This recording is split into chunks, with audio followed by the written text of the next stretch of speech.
It is the difference between electronic business and traditional business. Now, what is the difference between both of them?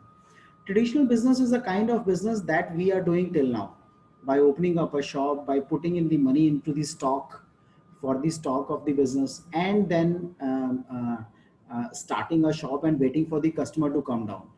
Electronic business is a kind of business whereby you need not open up a shop. You may take up a shop or house on rent at a remote location with a less cost and start your business. So the formation is difficult. The traditional business formation is actually easy.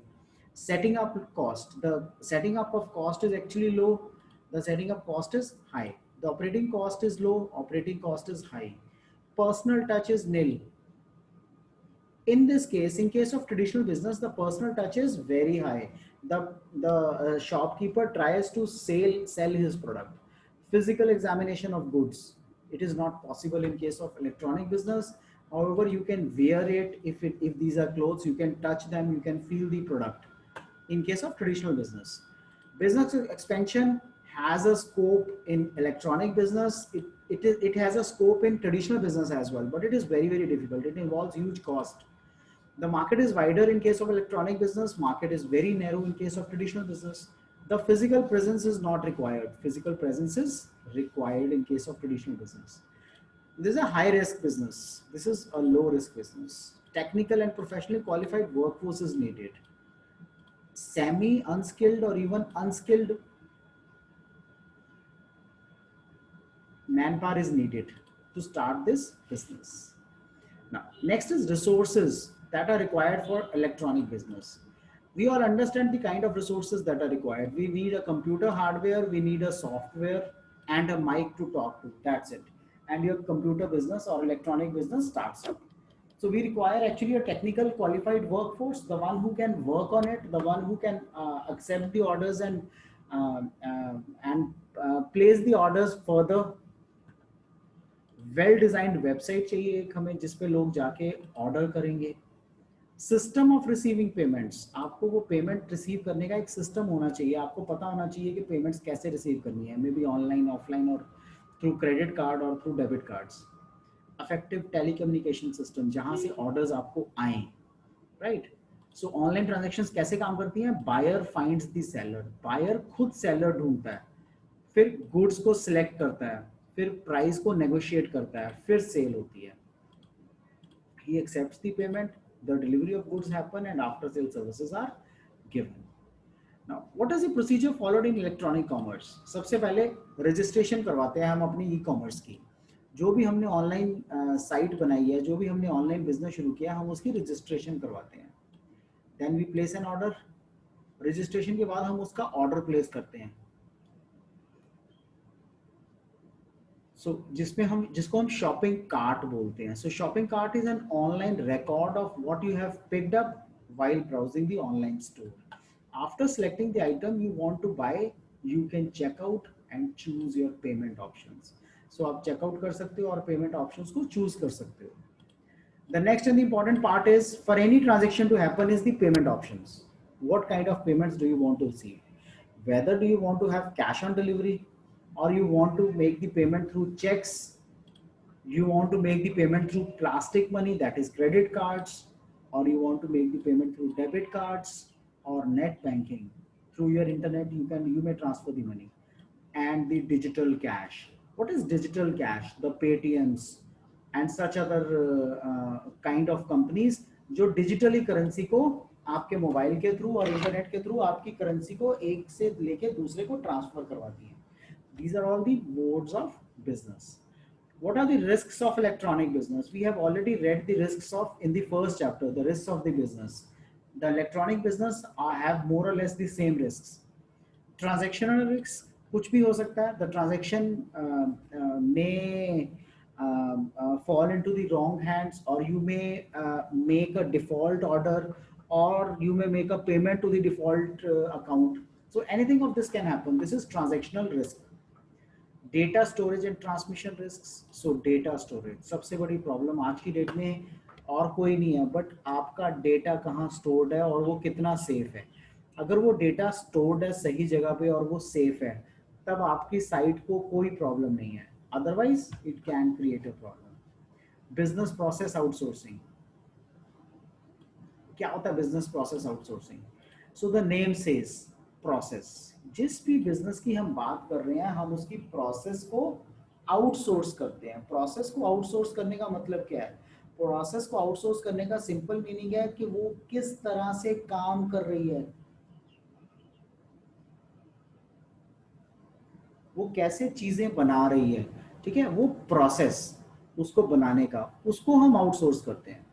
So all major business enterprises are performing all their activities and services internally.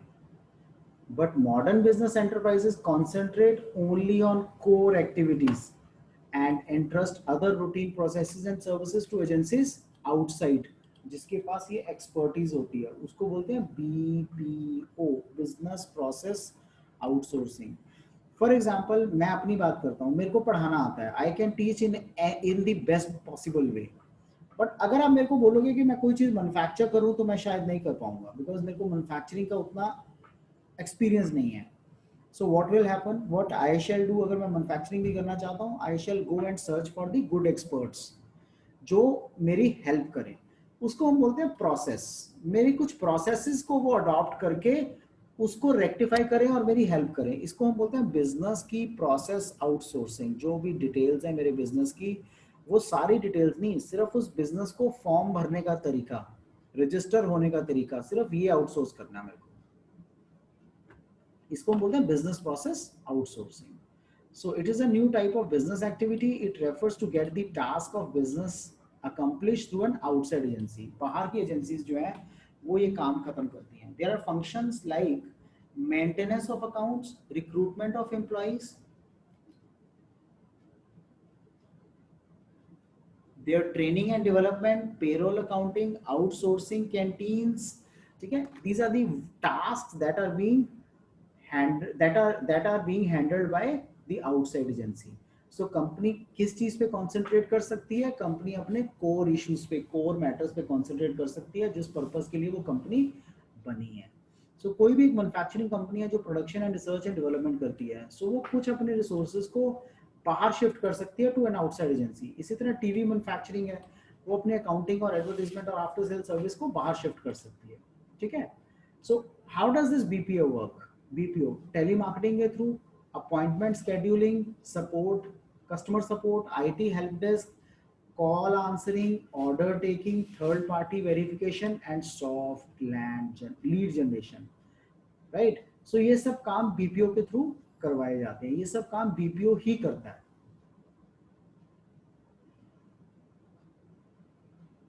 The BPO is also entrusted with the tasks of recruitment, process, outsourcing, payroll processing, taxation forms, accounting and bookkeeping.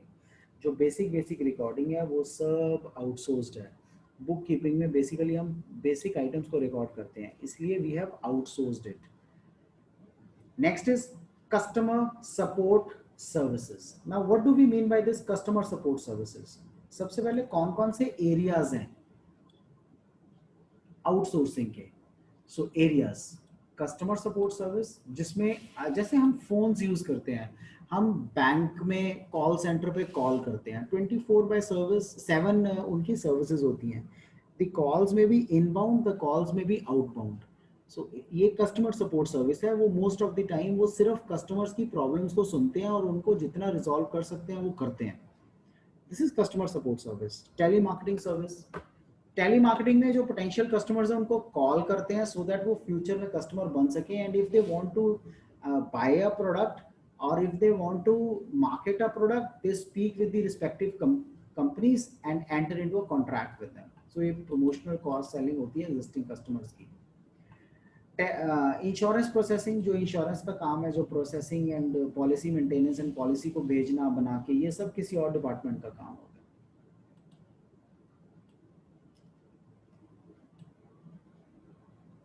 Data entry and data processing. What is data entry? Data entry होती है कि जो आप daily का काम enter करते हो, जैसे बुक्स को, इमेजेस को, येलो पेजेस को, सो जो जो चीजें आप बनाते हो, ये सारा मैंने डेटा एंटर किया, सो ये डेटा एंट्री का काम है, राइट? डेटा कन्वर्जन सर्विसेज, जो डेटा को आप पीडीएफ में, एचटीएमएल में, वर्ड में, एक्रोबैट में कन्वर्ट करवाते हैं। Book keeping and accounting, book keeping and accounting भी एक इम्पॉर्टेंट टास्क होता है जो कई लोग आउटसोर्स कर देते हैं।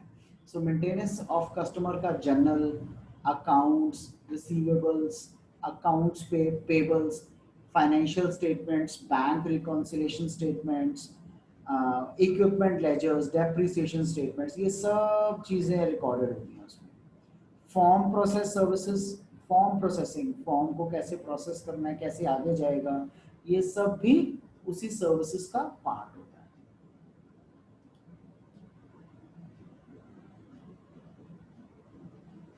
Next is online research. Online, so internet के ऊपर बार बार सर्च करते हैं। सपोज मेरे को एक ऐसा प्रोडक्ट चाहिए which is not otherwise available easily in the market, so मैं ऑनलाइन जाऊंगा, मैं नेट पे सर्च करूंगा। After searching over the net I may get in touch with someone जो वो प्रोडक्ट सेल कर रहा है। इसको हम बोलते हैं online research. Now what are the needs and advantages of outsourcing? Need तो we have already understood that if I am doing a core work, so मेरे को तो बहुत हेल्प है अगर मैं कोर वर्क पे ही ध्यान दूं, बाकी आलतू के काम जो है, फालतू के काम shall be handed over to an outsourced agency. It helps in cost reduction, जो भी आपका खर्चा है उसको रिड्यूस करती है ये।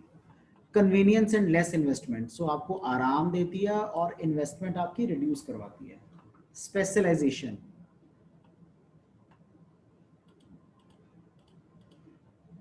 ये इन्वेस्टमेंट कैसे लेस होती है? How can this investment be reduced? The investment can be reduced in a way if you do not recruit the people on your own roles, then you need not pay them higher salaries. Secondly, the cost involved in recruiting a person, the cost involved after recruiting a person daily, so वो सब cost जो है वो reduce हो जाती है। Specialisation को promote करता है ये। Avoidance of labour problems, so labour की जो प्रॉब्लम्स है उनको अवॉइड करने की कोशिश करता है। इकोनॉमिक ग्रोथ एंड डेवलपमेंट, जो भी हमारी इकोनॉमी में ग्रोथ होनी है वो ग्रोथ, वो डेवलपमेंट सब इसी के थ्रू होती है। Economic benefits from expertise and experience of others, so जितने भी एक्सपर्टीज हैं उनसे बेनिफिट मिलता है और उनके एक्सपीरियंस से हम फर्दर सीखते हैं। We learn a lot through their experiences, इसलिए हम आउटसोर्सिंग करते हैं। What are the limitations of outsourcing? सबसे पहला लिमिटेशन है कॉन्फिडेंशियलिटी। क्या जो डेटा इनके पास जाता है वो कॉन्फिडेंशियल है, या वो डेटा जो इनके पास जा रहा है वो कॉन्फिडेंशियल नहीं है? तो ये चेक करता है, ठीक है। अब आउटसोर्सिंग में कंपनी से बाहर if the data is going, now will the data be in safe hands? That's a question to answer. So resentment in the home country, कई बार किसी कंपनी का रिजेंटमेंट होती है होम कंट्री में, सो वो किसी दूसरे के साथ मिलके अपनी नई कंपनी बना के उसमें काम करता है। Cultural language difference, so cultural और लैंग्वेज डिफरेंस होता है, so a person may not be able to connect himself with the customer, with the ultimate customer. Cultural and language differences, so there are a lot of cultural and language differences. Suppose the people in this, those who are living in south may not understand Tamil much, right? They may understand Tamil much but may not understand Punjabi much, they may not understand Hindi much, and such other languages which are not been spoken by them. So cultural and language difference does exist. Ethical concerns. What do we mean by this word ethical concerns? Ethics. बाहर में जो बंदा क्या काम कर रहा है, वो कैसे सेल कर रहा है, क्या उसकी एथिक्स की ट्रेनिंग हुई है, उसको उतनी समझ है कि कैसे एथिक्स को मेंटेन करना है. These things are also the matter of concern for the BPOs. BPO industry, BPO industry in India. So India में क्या चल रहा है BPO industry का? Now, India में business process outsourcing is the fastest growing segment of information technology enabled services. Factors such as economies of scale, business risk mitigation कम करना, cost advantage, utilization improvement, and superior competency have all led to the growth of Indian BPO industry. So ये सब चीजों के कारण India की BPO industry has actually grown a lot. So mid 90s में has now grown by leaps and bounds. जो पहले mid 90s में बहुत छोटी होती थी, मिड 90s मतलब 92, 93, 95, 97 में, अब वो बहुत बड़ी हो गई है industry. India is now the world's favoured market for BPO. India और इंडिया की कंपनीज ही सबसे फेवर्ड मार्केट है। जैसे Australia, China, Philippines, Ireland. So ये सब कॉम्पिटिटर्स भी हैं इंडिया के। The BPO boom in India is credited to cheap labour cost. जितनी भी लेबर की कॉस्ट है, सस्ती लेबर कॉस्ट है, इसके कारण ये बूम आया है इंडिया में।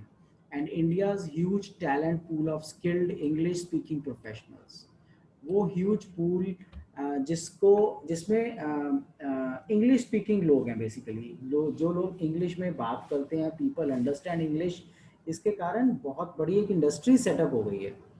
सो NASSCOM जो है, national association of software service and companies, उसने रिवील किया कि quality orientation among leading BPO companies 24/7, 24 घंटे 7 दिन, इंडिया का unique geographical location and the investor friendly tax structure in India, इसके कारण BPO industry has become very popular in India. So BPO industry एक अच्छी, बहुत अच्छी और पॉपुलर इंडस्ट्री इंडिया की बन गई है।